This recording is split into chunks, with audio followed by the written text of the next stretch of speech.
लड़का बनी बहू। तू समझा? हाँ। नहीं, तू समझा नहीं। पूरे 28 साल का हो चुका था ऋषभ, लेकिन शादी करने को तैयार ही नहीं था। माँ बाप पूरी तरह से परेशान हो चुके थे। जब भी किसी लड़की का रिश्ता ऋषभ के लिए लेकर आते तो वो शादी करने से साफ मना कर देता, चाहे लड़की कितनी भी सुंदर, कितनी भी अच्छी क्यों ना हो। ऋषभ के माँ बाप को इसकी वजह समझ में नहीं आ रही थी।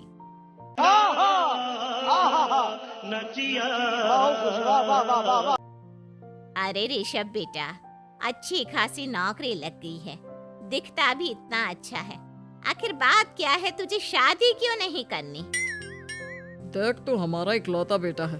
अगर तू शादी नहीं करेगा तो कैसे काम चलेगा? लेकिन मैं शादी करना ही नहीं चाहता। मुझे कोई लड़की पसंद नहीं आती। अरे बेटा, अगर कोई लड़की तुझे पसंद हो तो उससे शादी कर ले, हमें कोई एतराज नहीं है। हाँ ऋषभ बेटा, अब देख, तेरी माँ से भी काम नहीं होता। घर में एक बहू आ जाएगी तो कम से कम घर का माहौल भी अच्छा होगा और तेरी माँ को मदद भी मिल जाएगी। लेकिन मम्मी पापा कहाँ ना, मुझे लड़कियां पसंद ही नहीं आती। अरे लड़कियां पसंद नहीं आती तो क्या लड़का पसंद आता है? वो तो वक्त आने पर ही पता चलेगा। ऋषभ की बात सुनकर उसके माँ और पापा का सर चकरा जाता है।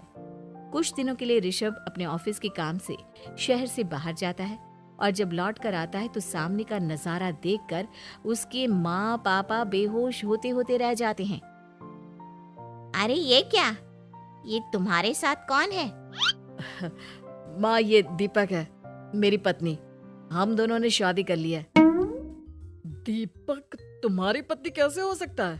अरे दीपिका होती तो बात समझ में भी आती। ये तो लड़का है। शाबाश बेटा, बहुत बढ़िया।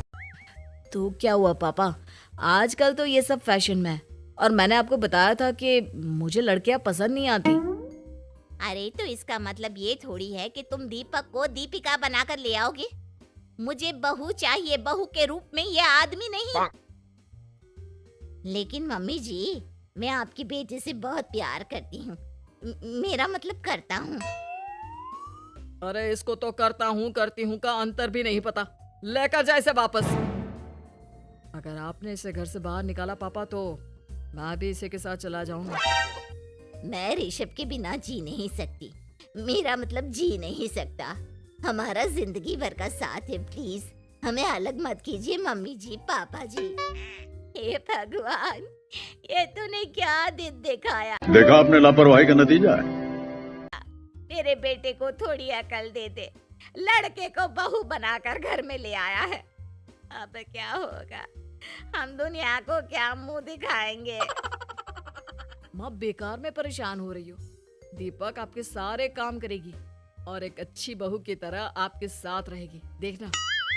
पहले तो खुद तो क्लियर कर ले कि यह कुछ करेगा या करेगी, बाद में हम सोचते हैं कि हम क्या करें।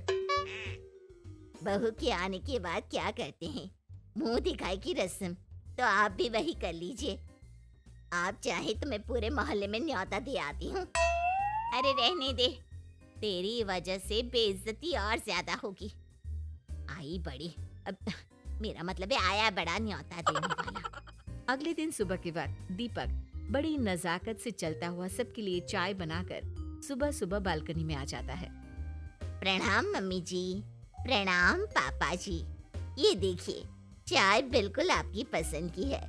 मुझे ऋषभ ने सब कुछ बता दिया था कि आपको क्या क्या पसंद है। हे भगवान, ये सब क्या हो रहा है? ये क्या नौटंकी है? नौटंकी कहाँ है? माँ देखिए तो, मेरा दीपक आपका कितना ख्याल रख रहा है। लाओ, अब जो भी है, जैसी भी है, चाय पियेंगे ही सही।